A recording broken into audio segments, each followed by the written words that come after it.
Trechos do sermão O Profeta Elias, de Leonard Ravenhill. E eles lhe disseram: era um homem peludo e com os lombos cingidos de um cinto de couro. Então disse ele: é Elias, o tisbita.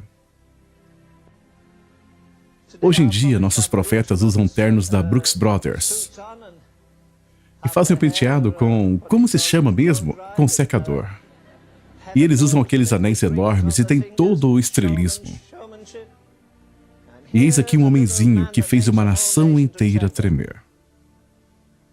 Eu fico um pouco hostil com diáconos e pastores sempre se lamentando e reclamando das escolas bíblicas. Mas eu vou na casa deles e nunca vejo a Bíblia aberta nem uma vez por semana.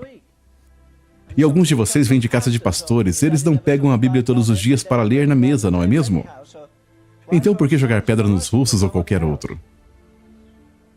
O juízo deve começar na casa de Deus. Como diz uma antiga canção, não é meu irmão, não é minha irmã, sou eu, Deus, que preciso orar. Mas atualmente a maioria dos pregadores são estúpidos. Eles conseguem fazer piadas pouco antes de ir pregar. Eu vou dizer o segredo de pregar, não que eu tenha encontrado, eu só redescobri na palavra de Deus. Isaías 66:2. Para este homem olharei, o que treme da minha palavra. E isso não significa que na primeira vez que você se levanta, você descobre que seus joelhos são bem amigos, batendo juntos. Não significa esse tipo de tremor, mas o tremor da incrível tarefa de representar um Deus santo no mundo profano. E então é Pedro que fala deles pregando com o Espírito Santo enviado do céu. Jesus era o Filho de Deus desde o momento em que ele deixou o ventre de sua mãe, mas ele não pregou antes de ser ungido. Ele se levantou e leu as Escrituras quando ele tinha 12 anos de idade na sinagoga, mas ele nunca pregou. Mas como esses caras ousam pregar só porque tem um pedaço de papel pregado na parede, com mais ou menos 10 por 18 polegadas de tamanho, dizendo que eles foram ordenados? Não há nenhum homem na terra que pode ordenar a outro homem para o ministério. Só há uma ordenação. As pessoas dizem às vezes, sabe, aqueles homens no cenáculo não foram ordenados. Mas é aí que você se engana. Eles foram ordenados sim. Porque Jesus diz em João 15:16, eu vos ordenei. Essa é a única ordenação, a ordenação das mãos furadas. Não a ordenação das mãos bem cuidadas, de unhas bem feitas, de um bispo ou outro qualquer. Não é incrível como 120 homens no cenáculo puderam virar uma cidade de cabeça para baixo? Eles viraram nação de pernas para o ar, e 4.000 pregadores se reúnem por 10 dias custando $5 milhões. E ninguém sequer percebeu que eles estiveram na cidade. Não tem lógica. Então aqui está a pergunta que você deve se fazer. Qual a diferença entre o batismo com o Espírito Santo de Atos 2 e o batismo com o Espírito Santo de hoje? Há uma discrepância terrível. Mas, obviamente, a igreja do Novo Testamento e a de hoje são duas coisas muito diferentes. E outra coisa, é bom ir à escola bíblica. Eu fui uma vez.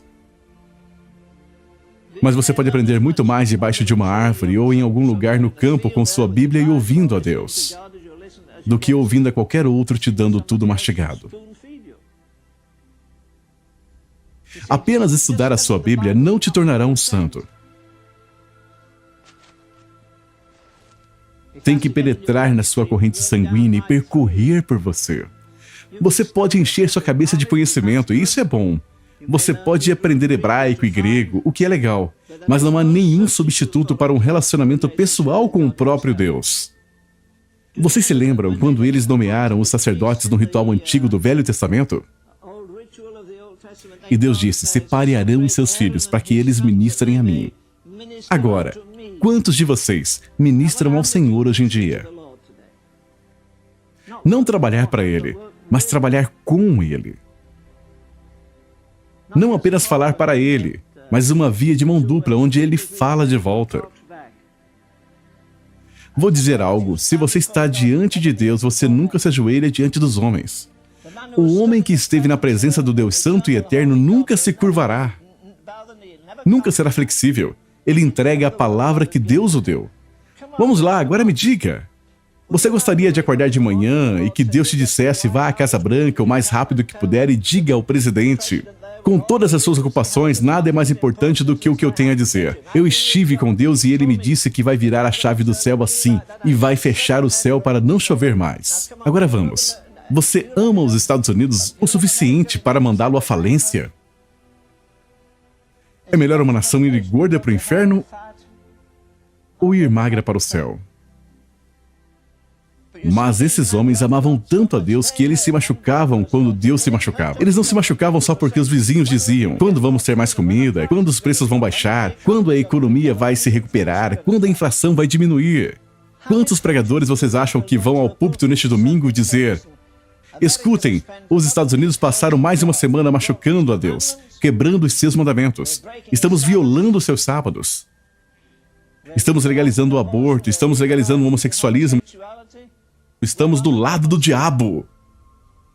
Você não se tornaria o homem do ano. Antes que você terminasse, os diáconos te fariam sair pela porta da frente. E a glória de Deus desceu.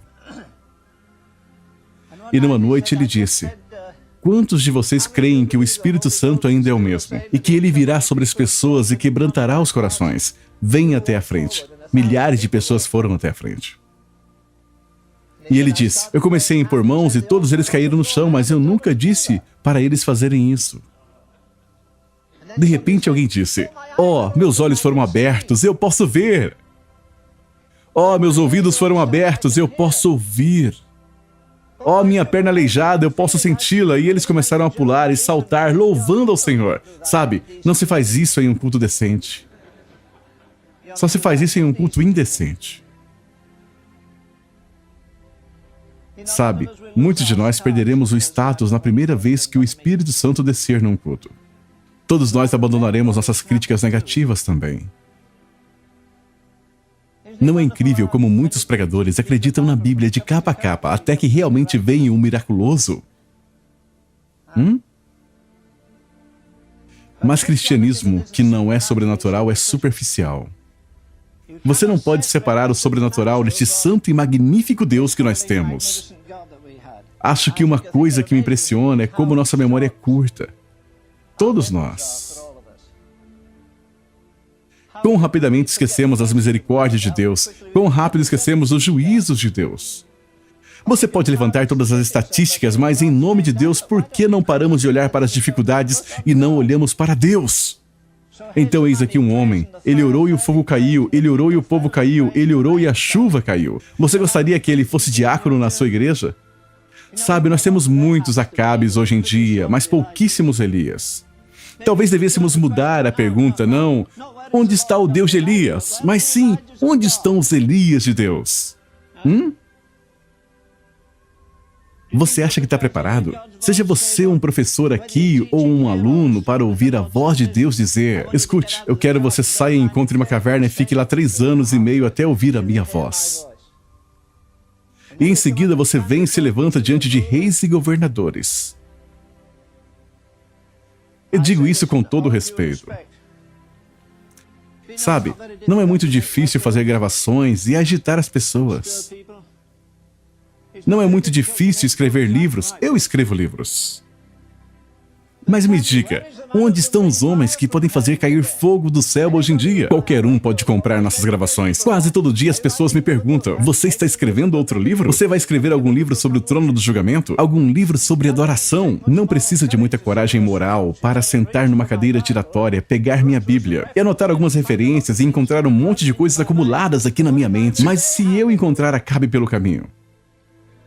Aí um cara vai e deixa o machado voar, mas tem muita gente e ele não quer que ninguém perceba. Então ele tem que cortar a árvore com um cabo.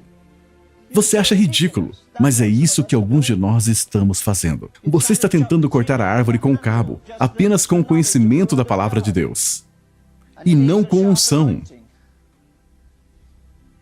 Onde você perdeu aquela unção e ternura que você tinha alguns anos atrás? De jeito nenhum.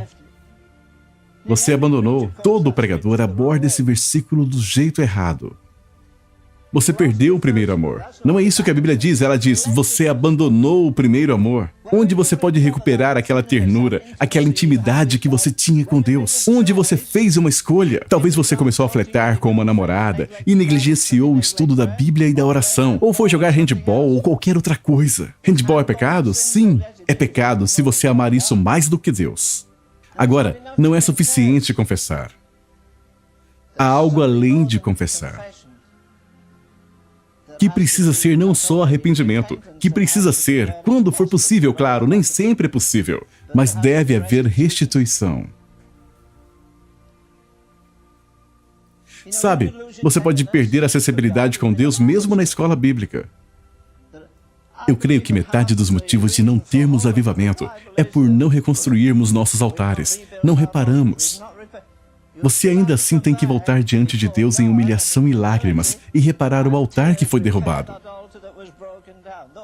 Aqueles votos que você fez e não cumpriu. Talvez você fez algo do tipo, semana passada eu vou orar pelo menos 1 hora por dia. Eu vou estudar a Bíblia pelo menos 1 hora além das minhas atividades da escola. Eu vou dar mais do meu dinheiro, ou algo do tipo. Qualquer voto que você tenha feito, qualquer voto que eu tenha feito, devemos reparar o altar. Eu creio que é um segredo, reparar o altar que foi derrubado. Sabe, um dia de avivamento do Espírito Santo será melhor para todos nós do que 10 anos de escola bíblica. Quando o fogo cai, você não fica apenas ali confessando, mas nos prostramos diante de Deus. O povo diz, bem, isso não vai acontecer. Reconstrua o altar novamente. Que altar? Veja, apenas confessar não é suficiente. Hoje em dia, as 2 palavras menos populares do evangelismo, a primeira é arrependimento, mas a menos popular mesmo é restituição. Agora veja, se você colocou aquela moça em apuros e a abandonou, volte lá e dê algum dinheiro a ela e lhe tire dos apuros. Se você roubou algum dinheiro do seu chefe, vá e lhe restitua. Se você fez algum voto com Deus, eu vou orar hoje, algumas horas ou minutos, e não cumpriu, você não pode enganar a Deus. Você está enganando a si mesmo. Não diga, não estou crescendo em graça. Eu não pareço estar crescendo ou ficando mais forte. E por que você deveria estar?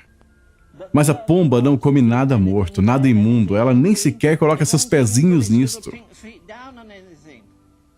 Essa é uma ótima ilustração, porque se você estiver morto nas suas ofensas, transgressões e na carne, o Espírito Santo não virá. Ele pode vir para te convencer e dar um impulso, mas ele não vai habitar no seu coração se tiver imundícia e corrupção aí. Você pode chorar, clamar e fazer todas as confissões, mas não receberá o Espírito Santo.